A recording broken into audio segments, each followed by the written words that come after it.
नमस्कार भाइयों, आज की वीडियो में लेके आए हैं थ्लेरियोसिस जो प्रोटोजनत रोग है।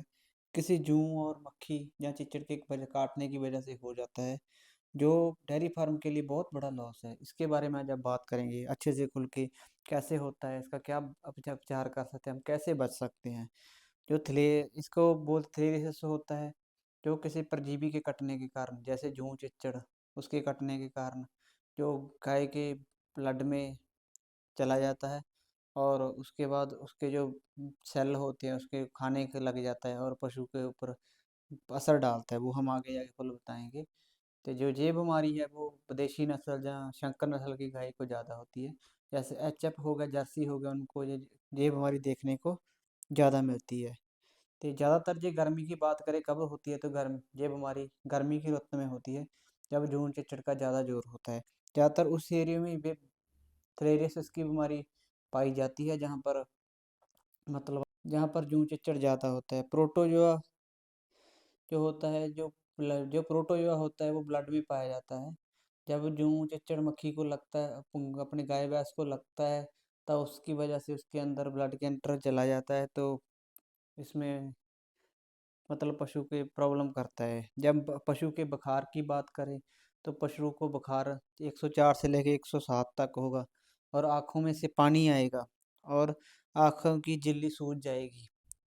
ठीक है, और साह लेने में प्रॉब्लम करेगा और नक से गाढ़ा डिस्चार्ज भी आएगा। और धीरे धीरे क्या होता है, फेफड़ों में पानी भर जाता है, तो और पशु की डेथ हो जाती है, जो कि बहुत ही बुरा है। हम इसीलिए बचने के लिए ऐसे बहुत कोई ऐसी बीमारी नहीं है अभी जो इसका इलाज ना हो सके। इलाज इसका संभव है। कोई हम टाइम पर आके पशु का सीबीसी करा लें, हमें ये पता चल जाए कि इसको प्रोटोजोआ डिसीज है, डायग्नोस डॉक्टर सही कर जाए, तो उससे बच सकते हैं। और एक बीमारी, एक कारण और भी है, हम बताना चाहते हैं इसका लक्षण।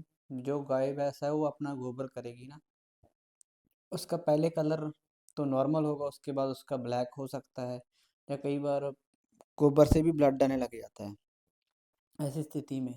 और इसका हम उपचार कैसे कर सकते हैं? एक तो हम छोटे बछड़ियों के थलेरियों की वैक्सीनेशन लगती है। हम वैक्सीनेशन के तौर पे छोटे बछड़े को तो हम क्या करते हैं, जुबिन नाम का इंजेक्शन दे देते हैं, ठीक है।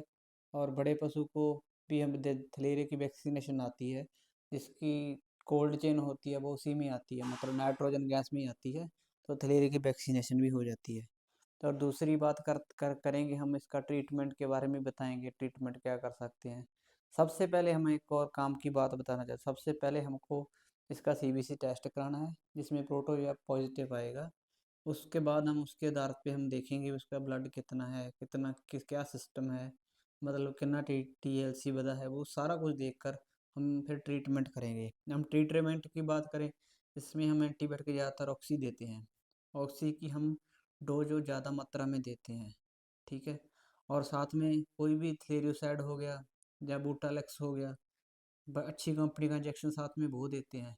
और एक साथ में बुखार उतरने का इंजेक्शन, जिसमें बिटालजन हो गया, बेलोनेक्स प्लस हो गया, वो देते हैं। साथ में हम एक इंजेक्शन की बात करें तो हम नोविजेक इंजेक्शन भी लगाते हैं इसके, ठीक है। जिससे हमें क्या होता है, नोविजेक से जो होता है, मतलब फास्फोर्स की कमी नहीं होने देता। और जो हम जो वैसे पशु होता है जिसको थैलेरियोसिस हो गया, उसकी एक और लक्षण आता है, जो उसकी आँख की झिल्ली होती है वो धीरे धीरे उसका कलर चेंज होने लगता है, फीकी होने लग जाती है, मतलब उसका पिंक से वाइट होने लग जाती है। और जो सूज है वो पीछे से ऐसे खोल के देखेंगे तो वो भी वाइट हो जाती है, जिसकी वजह से ब्लड लॉस हो जाता है। तो जब भी हमारा पशु थैलेरिया पॉजिटिव होता है, तो उसको हमने क्या करना है, उसको सार्काफ्रोल देना है, साथ साथ के साथ जहाँ उसकी अपनी रूम में फेरिटास की गोली आती है, फेरिटास की इंजेक्शन भी लगा सकते हैं, पर जब बुखार कम होगा हम तब लगा सकते हैं ना। इसलिए हम धीरे धीरे साथ में गोली देना है, लीवर टॉनिक देना है।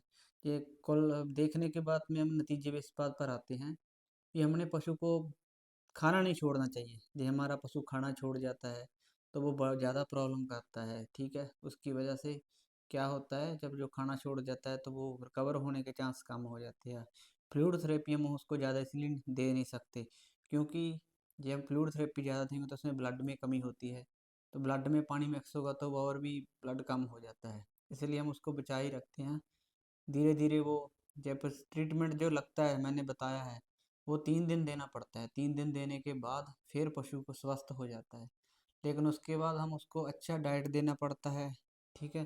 तो पशु अपना रिकवर होने के बाद दूध पर भी आ जाता है अच्छे से, कोई जानलेवा बीमारी नहीं है। पर ये इसका डायग्नोस सही नहीं हुआ तो फिर जानलेवा बीमारी हो भी सकती है, पशु बैठ भी सकता है और पशु की डेथ भी हो सकती है। धन्यवाद सारी वीडियो देखने के लिए।